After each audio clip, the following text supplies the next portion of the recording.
بسم الله الرحمن الرحيم.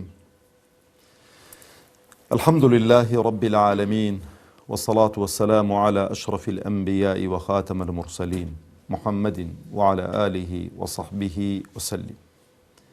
ربنا اغفر لنا ذنوبنا وإسرافنا في أمرنا وثبت أقدامنا وانصرنا على القوم الكافرين. ربنا اغفر لنا ولإخواننا الذين سبقونا بالإيمان ولا تجعل في قلوبنا غلا للذين آمنوا ربنا إنك رؤوف رحيم آمين.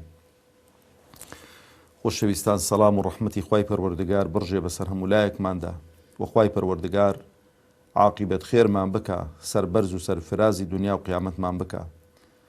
خوای پەروەردگار بە گەورەی و عەزەمەتی خۆی داهاتوومان لە ڕابردوومان باشتر بکە، بە موسڵمانی بمان ژێنێ، بە موسڵمانی بمان مرێنێ، بە موسڵمانی زیندیمان بکاتەوە.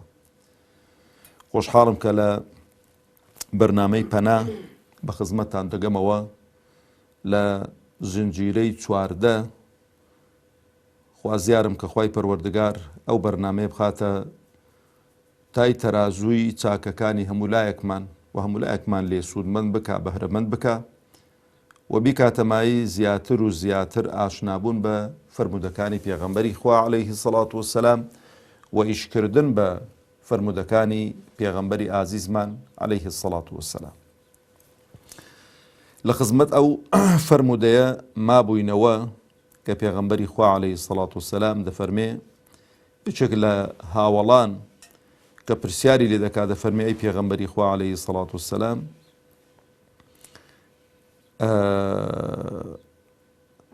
دوعایەکم فێر بکە کە ئەو دوعایە لە ژیانی ڕۆژانەی خۆمیدا بەکار بێنم. دوعایەکەتان بەس بەپیر دێنمەوە، باە ئەوەندەی قسەمان لەسەر کردووە بۆی کە ئەوەی کە لەبەریشی نەکردبێ لەبەریکە. پێغەمبەر فەرمووی عەلەیهی الصەڵاة والسلام اللهم إني أعوذ بك من شر سمعي ومن شر بصري ومن شر لساني ومن شر قلبي ومن شر مني، يعني فرجي. یەک شتی گچکۆکە هەبوو بیگەڕێمەوە سەرێ، پێم خۆشە لەوانە لە هەمان گرنگتر ئیحتیمامدان بە دڵە. ئەگەر دڵی ئینسانی یەکلا بۆ خوای پەروەردگار تەبارەک و تەعالا و ئیمانی تێدا ئیستیقرار کرا، ئەوانەی دیکە تەسلیم دەبن. بەڵام بێهودەیە خۆت بە چاو و بە گوێچکە و بە داوێن مەشغوڵ کەی، بەڵام دڵت یەکلا نەبوو بێتەوە.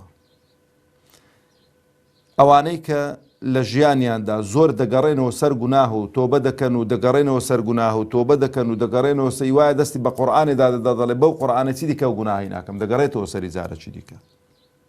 هۆکارەکەی دڵەکەی تەسلیم نەبووە هێشتانەکە. هەتا ئەو دڵە تەسلیم نەبێ، هەتا ئەو دڵە ئیسلاح نەکرێ، ئەوانەی دیکە تەسلیم نابن شەڕی هەرەکەن، چونکە دڵ مەلیکە. تەماشەکە تەماشەی شارەکان کە هەلە ژیانی مە ئینقیلاباتی عەسکەری و شەڕی ناوخۆی زۆر ڕوویان داوە. لە هەر شوێنێکی زوو پادشا و مەلیکەکە لە بین برابێ خەڵکەکەی دیکە جوندی و حەرەس جمهوری و نزانم چێ زوو تەسلیم بوون. بەڵام ئەگەر ما بێتەوە مەلیکەکە خەڵکی دیکە هەر مایە تاقە و تۆقی بۆ بکاتن، وەکو ئێستا کە لە سووریا ڕوودەدات چەند ساڵە لەبەرەوەی هەر مایە مەلیکەکە پادشاکە دەسەڵاتدارەکە ڕئیسەکە جوندیەکان بایە هەندی هەر دەبینن شەڕی بکەن. ئەو دڵی ئینسانی شوایە. هەتا ئەو دڵە تەسلیم نەبێ، عەلەمی سپی هەڵنەدا، حەز و ئارەزوەکانی خۆی وەلا نەنێ، نەڵێ خوایە من تەسلیم بە شەریعەتی تۆم و خواناسینێکی چاک لە دڵی ئینسانیدا جێگیر نەبێ، بەخوا ئەو دەستە زوڵمی هەر دەکات، ئەو چاوە نەزەرەی هەر دەکات، ئەو گوێچکە گوێ لە خراپە و مۆسیقە و لە گۆرانی خراپ و لەشتی والە هەر ڕادەگرێتن، ئەو لاقەش بۆ شوێنی خراپ هەر دەچێتن. جا هەتا ئێوارێ با خەڵک لۆمەت بکا و هەتا ئێوارێ بڵێ کوڕە لە تو ناوەشێتەوە، ئەو دڵە دەبێ بەو دڵێەوە زۆر مەشغوڵ و سەرقاڵ بیت. ئەو جا بێمە سەر ئەو فەرمودەی ڕابردوو کە پێغەمبەر دەفەرمێ عەلەیهی سەڵات وەسەلام اللهم إني أعوذ بك من البرص والجنون والجذام وسيء الأسقام. یەکەم ئەومان باس کرد کە بەڕەس گوتمان زۆرە نەخۆشیەکە تووشی ئینسانەکان دێ بە پیا و بەژنەوە. عادەتینیش تقریبن لە تەمەنی ئەتوانم بڵێم زۆربەی لە 20 ساڵی کابرا 25 ساڵی 30 ساڵی بەسەر کەوت ئەو نەخۆشیە زیاتر ڕووی تێ دەکاتن بە تایبەتی لە تەمەنی پیریش. بەڵام جاری وا دەبینی لە گەنجانیشدا هەر دروست دەبێ ئەو نەخۆشیە. و گوتمان لە تاریخی بەشەریەت لە فترەی زەمەنی عیسا عەلەیهی سەڵات وسەلام چارەسەری بەڕەس کراوە، چارەسەری ئەو نەخۆشیە کراوە کە تووشی پێستی ئینسان دێتن. بەڵام یەک شت گرینگە بیزانی ئەو نەخۆشیە ناگوازرێتەوە لە نەخۆشێک بۆ نەخۆشێکی دیکە و پیس نییە. بەڵام طبیعەتی ئینسانی پێی خۆش نییە، چونکە خوای پەروەردگار کە دەفەرمی وەلەقەد خەلەقنا الئینسانە فی ئەحسەنی تەقویم، ئەو حسەنی تەقویمەوەی کابرا هیچ عیب و عارێکی نەبێتن. لەبەرەوەش لە ڕووی شەرعیەوە ئینسان ئەگەر خلقەتەکەی عیب و عارێکی تێدا بوو، بۆ نمونە خوای گەورە و ئیبتیلا و تاقیکردنەوەیەک دروستە ئینسان بە عەمەلیات لایداتن. یعنی بۆ نمونە 6 پەنجەت هەبوو، ئەو 6 پەنجەیە دروستە پەنجەیەکی بە عەمەلیات لێکەوە بۆی کە ئەسڵی ئینسانی 5 پەنجەیە. بەڵام دروست نییە بڵێ وەڵای 5 پەنجە جوان نینە بابیان کەمە 4 بچی پەنجەیەکی لێ بکەیەوە. ئەو شتانە دەبێ ئاگادار بین. بەڵام کە دەڵێم ئەو چارەسەرەی بۆ چارەسەرە کۆکو موعجیزە بووە، بۆی کە خەڵک بزانێت کە ئەوە پێغەمبەری خوایە عەلەیهی سەڵات وسەلام. هەر پێغەمبەرێک کە هات بێت لە سەردەمی خۆیدا معجیزەکەی دەستەوەستانی ئەو عیلم و زانیاری و معلوماتەی بۆ کە لەوێن دەرێ باو بووە. دەڵێن لە سەردەمی عیسا عەلەیهی سەڵام تۆب لە قیمەدا بووە، تۆب زۆر پێشکەوتوو بووە. لەبەرەوە دێتن عیسا عەلەیهی سەڵات وسەلام نە کولێی طبی خوێندووە، نە لە طب شارەزا بووە،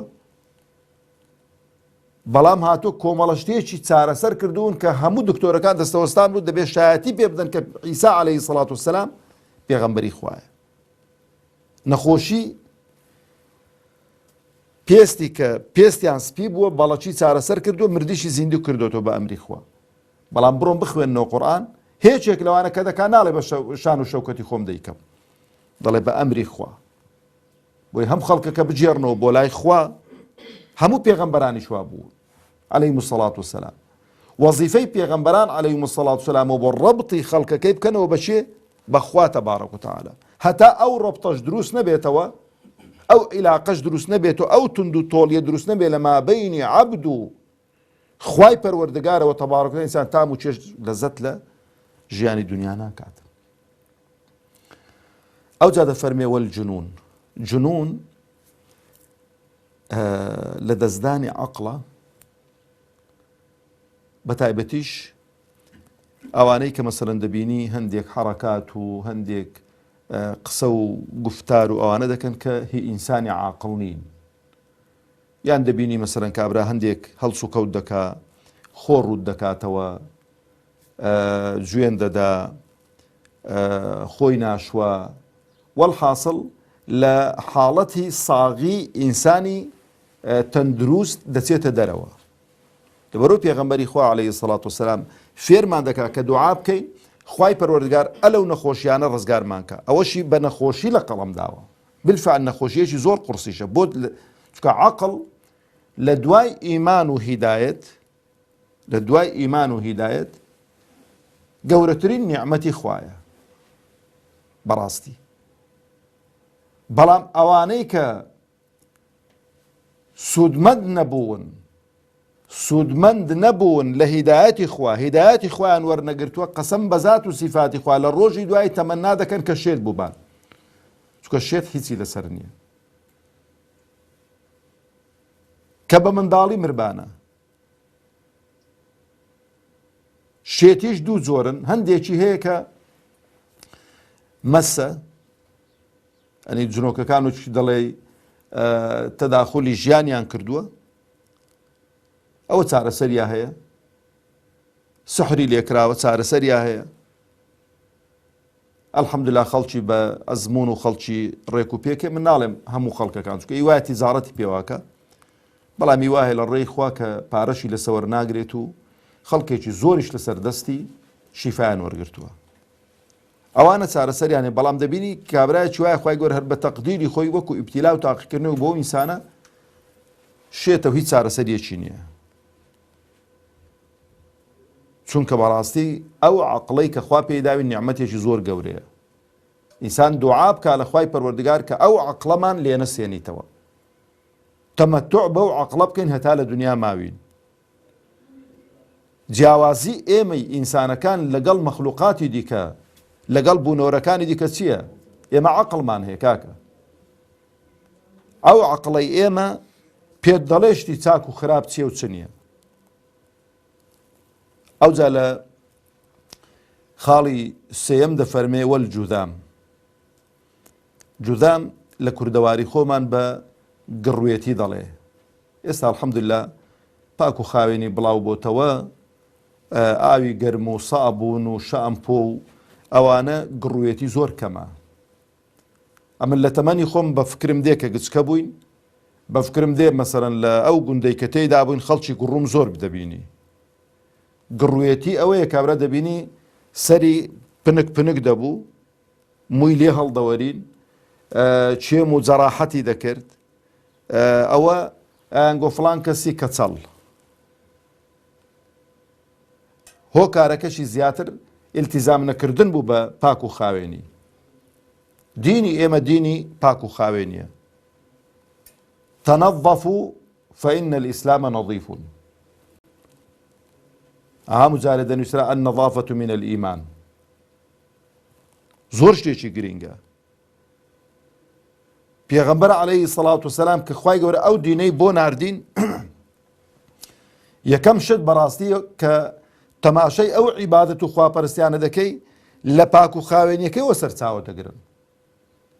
نوێژ کە عیلاقە و ڕەبتی مابەینی ئێمە و خوایە، بەڵام هەمووی لە پاک و خاوێنیەکەیەوە سەرچاوە دەگرێت. ئێستا کە نەخۆشیەک بڵاو بۆتەوە کە خەڵک هەمووی پێی جیرۆدەیە، هەموو دکتۆرەکانی دنیا، هەموو پسپۆڕەکانی دنیا لەسەرەوە یەک دەنگ دەڵێکا کە پاک و خاوێنیەکە دەفعی ئەو ڤایرۆسەی دەکات، نەکەوە هەموو ڤایرۆسێکی دەکاتن. بۆرە پێغەمبەر دەفەرمێ عەلەیهی سەڵات وسەلام 5,000 ئینسان ئەگەر دەست و نوێژ وەکو پێغەمبەر فەرموویەتی عەلەیهی سەڵات وسەلام بەڕێک و پێچی بیشۆین، نمونە بە چ دێنیتەوە؟ دەفەرمێ ئەگەر ڕووبارێک بە پێش ماڵتان دابڕوە، ئەو ڕووبارە 5,000 خۆتانی لێ بشۆن، چڵک و چاڵێک بە جسمتانەوە دەمێنیتەوە. فەرمیان نەخێرەی پێغەمبەر فەرمووی دەست و نوێژی شوایە، پاکتان دەکاتەوە، هەم پاکبوونێکی معنەوی و هەم پاکبوونەوێکی ڕوحیش. لەبەرەوە زۆر گرنگە ئینسان ئەو پاک و خاوێنی ئیلتیزامی پێ بکە. ئەو جان نەک هەر ئەوە، دەفەرمێ دەبێ ئەو شوێنەی کە نوێژیشی لێ دەکەی پاک بێ، و ئەو جلو بەرگەی کە دەبەریشی دەکەی دەبێ پاک بێ. و بەڕاستیە من یەک شتان پێ بڵێم، ئەوانەی کە ئێتیمان بەخۆ نادەن عەلە ئەساس تەرکی دنیایان کردووە، ئێتیمان بە جلوبەرجیان نادەن و ئێتیمان بە خۆیان نادەن، و بەڕاستی ئەو پێچەوانەی شەریعەتی خوایە. پێغەمبەری خوا عەلەیهی سەڵات وسەلام کامە جلی جوان بۆ هەی بۆ، کامە جلی خاوێن بۆ هەی بۆ بەخۆی دەبەری کردو، کامە بۆنی خۆش بۆ بەخۆیدا کردو. ئیمامی ئەبوبەکر و ئیمامی عومەر دەیفەرموو بڕۆن کە وەفدێک دەهات کامە جلی جوانە و ڕێک و پێک ئەوە دەبەکەن. یعنی بەسە بۆ ئێمە وەکو ئومەتی محەممەد عەلەیهی سەکە پێمان بفەرمێ کون و کەشامەتی بەینە الناس. یعنی شامە نیشانە خاڵێکی گەورە کە لە شتێک دابێ، تەماشا دەکەی زۆر زەقە، بۆ نمونە شتێکی سپی خاڵێکی ڕەشی پێوەی دیار بێ، هەر ئەو خاڵە تەماشا دەکەی زۆر جوان ڕەنگ دەدات. دەفەرمێ ئینسانی ئیماندار لەناو خەڵکی دەبی دیار بێتن. بەڕاستی بە چ دیار بێ؟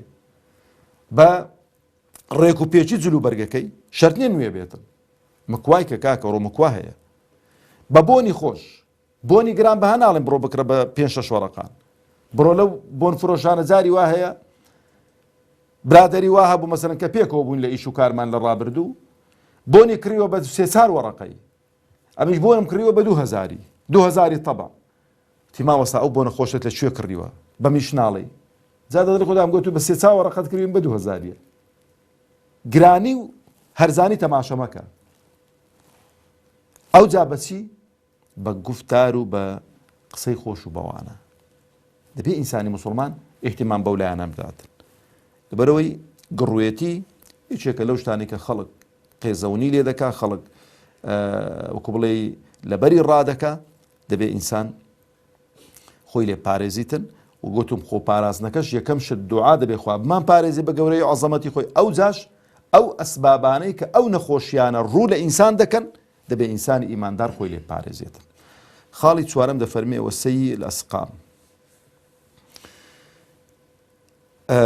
سەیئ الئەسقام هەموو ئەو نەخۆشیانەی کە ئینسان پێی ناڕەحەت دەبێ و ئینسان بە خەیاڵی دانایێ جا هەر لە شەکرەیەوە بگرە هەر لە زەختیەوە بگرە هەر لە قوڕعی مەعیدەوە بگرە هەر لە